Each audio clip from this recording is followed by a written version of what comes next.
Chapter 8. Nadamanan na Alexander ang pagbabago sa timpla ni Rose. Alam niyang may nagbago kahapon pa lang ngunit hindi siya kumibo. Kakaiba to ngayon dahil si Rose ang uri ng taong nahahanap ang maganda at masaya sa lahat ng bagay. Sa simpleng pagkain, sa biro ng isang mangingisda, masaya at madaling palugurin. At natuto na rin itong tanggapin sa kanya ang ilimitasyon. Rose was the perfect lover. Ayos ka lang ba? Biglang na ito ni Alexander. Hindi kasi siya mapaligay sa tensyon na nakikita kay Rose. Ngumiti ito. Oo naman. Pinaraan ni Alexander ang kamay sa buhok ni Rose at sinambyo ang pamilya na samyo ng shampoo na gamit nito. Nagsimulang tumali ang mga imahin. Nililipad-lipad ng hangin ang buhok ni Rose habang nasa yate. Si Rose na tuwing pagmamasdan siya ay tila siya ang 8th wonder of the world. Tulad na lang ngayon, hindi siya pumapasok sa kasunduan na may kinalaman sa pantasya. Kailan yun magpapagtanto ni Rose? Kontento na siya sa kung anong meron sila. Binuhat ni Rose si Alexander upang dalhin sa kwarto niya sa itaas, habang si Blas ay nagtatatalon sa paanan nila. Nagpapapansin dahil alam na hindi ito makakaakyat sa hagdan dahil sa nakasementong paa. Napahagikik si Rose nang muntik na madapa si Alexander. Habang papasok sa kanyang kwarto, masuyo niyang ikinulong sa mga kamay ang magkabilang pisngi ng binata. Na tila na hipnotismo tumitig sa mga mata nito. Gustong gusto ko ang mga mata mo. Nasabi ko na ba sa'yo yun? Mga 2 beses pa lang. Ni Alexander na nahigip ng mga mata ang kanyang mga maleta nang ibaba siya sa kama. Anong ibig sabihin nito? Tanong nito. Napahugot ng hininga si Rose. Sasabihin ko dapat sa'yo na mamayang hapunan. Magpapadala si Lolo ng helicopter bukas para sunduin ako. Tumigas sa mukha ni Alexander.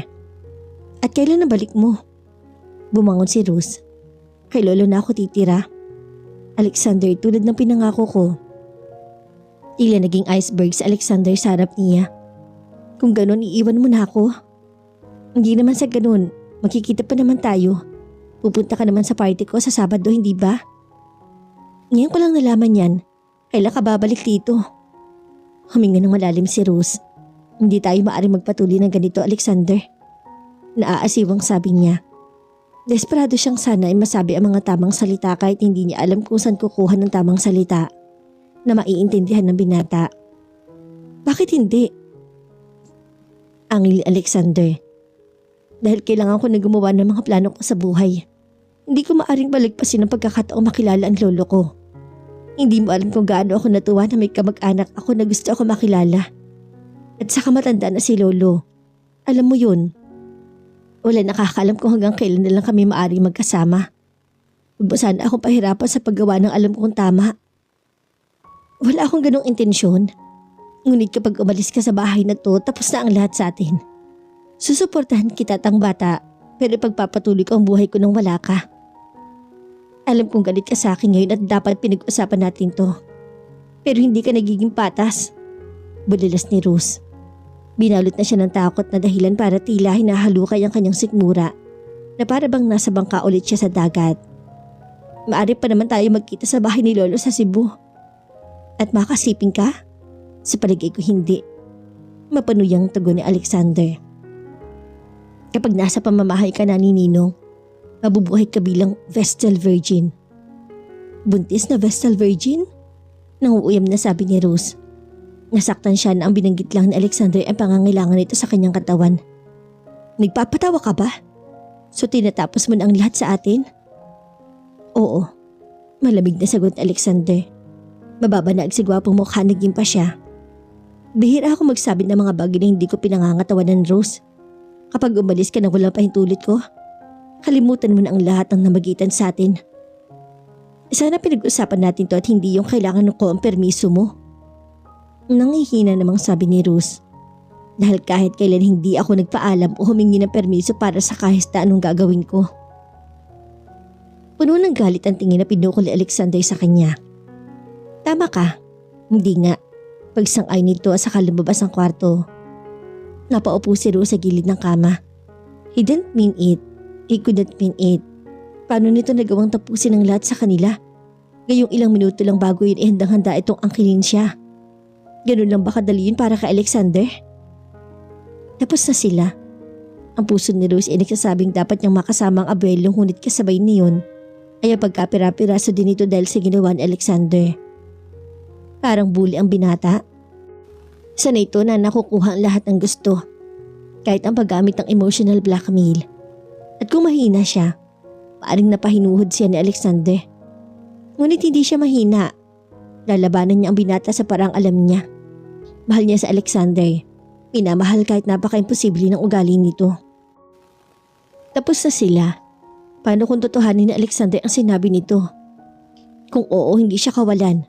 Pangangatwiran ni Rose sa kabila ng pagbabanta na tumulo ang mga luha sa mga mata niyang nakapikit ng mariin. Pinigil niya bumagsak ang mga luha. Wala siyang balak iyakan ng isang lalaking binigyan siya ng ultimatum na tila isa siya sa mga empleyado nito. Matatag siya at kakayanin niya nang wala sa Alexander. Magpapakasaya siya sa buhay nang wala sa Alexander. Samantala, heto na si Alexander. Masiglang sabi ni Tita Sofia. Sabi ko sa'yo pupunta siya eh. Hindi siya lumilibas sa mga party ni Papa. Nakikita ni Rose ang tuktok ng ulo ni Alexander dahil nagkataong mas matangkad to kaysa sa ibang lalaki na kapalipot dito.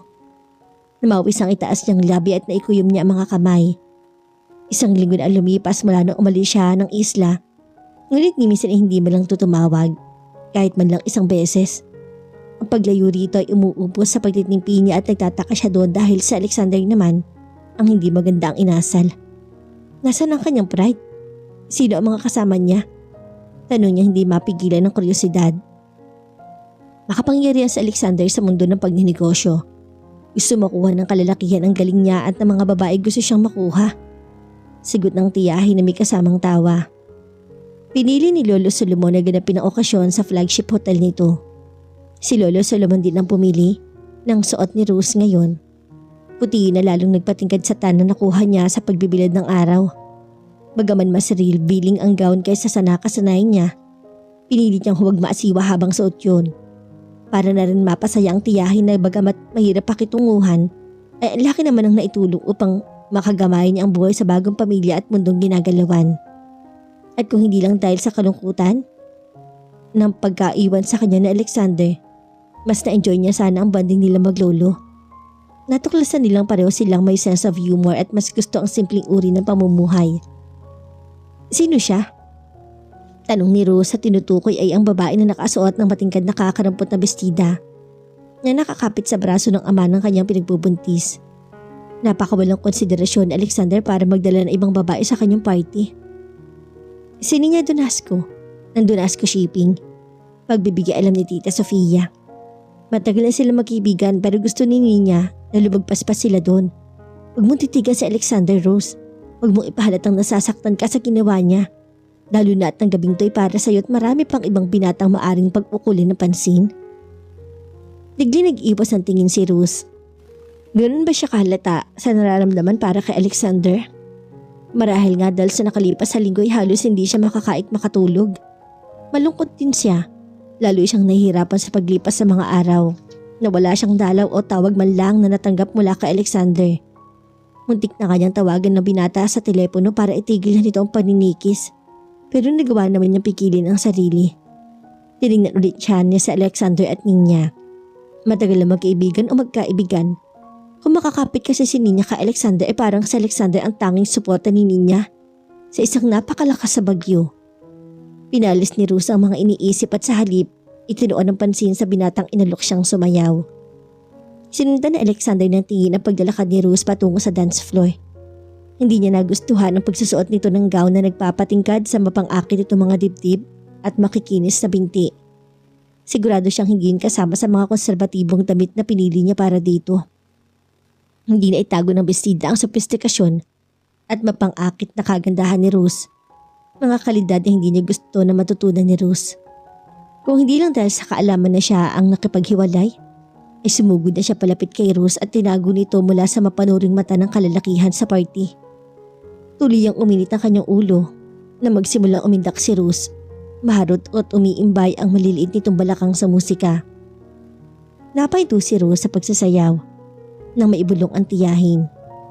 Gusto kang makausap ni Papa sa suite niya? Hindi mapigilang mag-alala ni Rose habang papasok sa suite ng abuelo.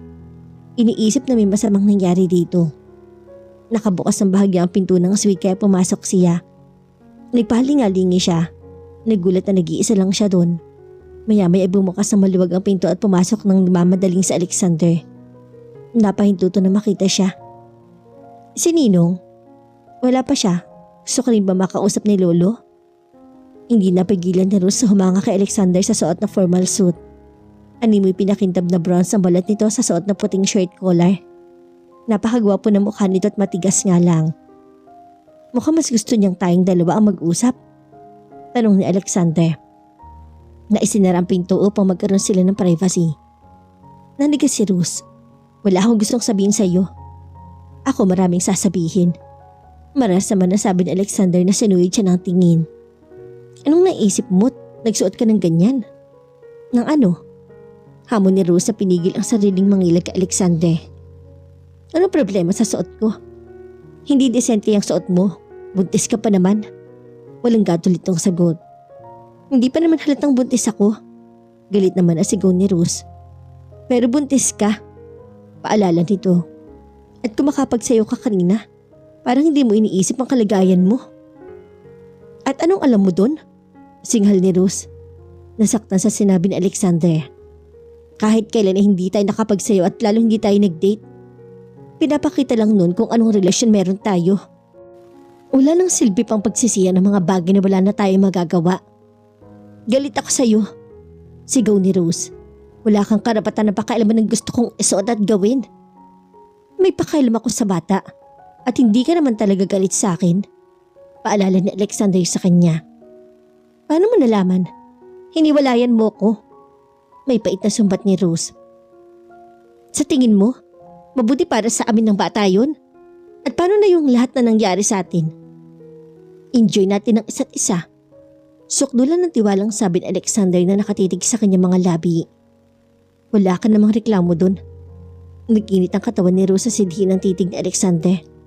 Pinagdikit niya ang mga binti at ikinuyom ang mga kamay para labanan ang daloy ng pagnanasa. Inabot siya ni Alexander. Hindi, sigaw ni Rose. Natatakot siyang mahawakan Alexander at mabigay niya ang tugon na wala itong karapatan na angkinin.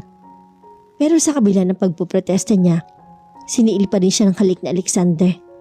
Nanganig siya nang gumalugat ang tila nito. Hinapit siya ni Alexander sa malaking katawan nito. Halos mapiga ang kanyang mga sensitibong dibdib sa maskuladong dibdib nito. Ang mga kamay naman ito ay sumuot sa ilalim ng laylayan ng bestida. Ano binabalak mo? Sumbat ni Rose na nabitig sa lakas ni Alexander. Gusto kita. Gusto mo ako, ganun lang kasimple yun. Ungol ito, malapit sa namamaga niyang bibig. Sumama ka na sa akin pa uwi. Ayoko. Malinaw mong sinabing tapos na tayo. Hindi malinaw ang pag-iisip ko noon. Ang ili Alexander. Binigla mo ako at umalis ka na bago pa ako may magawa tungkol doon. Ibaba mo ako. Sigaw ni Rose. Desperado makakabala sa matinding pagnanais na kumapit kay Alexander. Ilang linggo na mula nang ipon kita at wala kang ginawa. Hindi ka malang tumawag. Akala ko ikaw ang tatawag. Pinaigting ni Rose ang mga kalamnan sa kanyang mga hita para makakabala kay Alexander. Ngunit sa pagdaos-daos niya sa katawan nito ay naramdaman niya ang naguhumidig nitong pagkalalaki. Nangalit ang kanyang mga ngipin sa ideyang ginawa lang nito ang kasalukuyang ginagawa dahil sa sex. Galit na lumayo siya kay Alexander. Ang lakas ng loob mong yayain ako na sumama sa'yo pabalik sa isla. Doon ka nararapat sa bahay ko at kasama ko. Imporma naman ito sa kanya. Hiniwalayan mo ko. Matinis sa sigaw ulit ni Rose. Napangiwi si Alexander. I want you back. Back in my home. Back in my bed. Back with me. Hindi namang yayari yun. Sigaw ni Rose at tinungo niya ang pinto at maras itong binuksan. Binigyan kita ng pagkakataon pero sinayang mo lang. Nagingit-ngit na ang kalooban ni Alexander. Handa siya makipagbati at makipag-usap ngunit hindi ang magmakaawa. Aminado siyang may kasalanan siya ngunit may kasalanan din si Rose. Pagbukas ng elevator ay lumabas ang lola ni Rose. Nakausap mo ba si Alexander? Kung ganun pa kanan niyo yun? Usisa ni Rose. Kesa naman hindi kayo magkibuan. Tinalo niyo pa ang mga teenager na nagmamaktol. Pag-amin ng lolo niya. Nagtalo lang kami. Napipilit ang pagbabalita ni Rose. Lumitaw naman si Alexander at niligpasan ng lolo niya. Hinabol ito ang pagsara ng elevator. Pero pwede mong i-anunsyo ang engagement namin ni Rose ngayong gabi, Ninong. Sinisigurado ko sa inyo na magkakaayos din kami. I-anunsyo? Ano? Engagement? Baliw ka ba? Wala akong balak makapag-ayos sa'yo. Malakas ang sigaw ni Rose. Nasunundan sa Alexander sa elevator. Galit sa pahayag nito.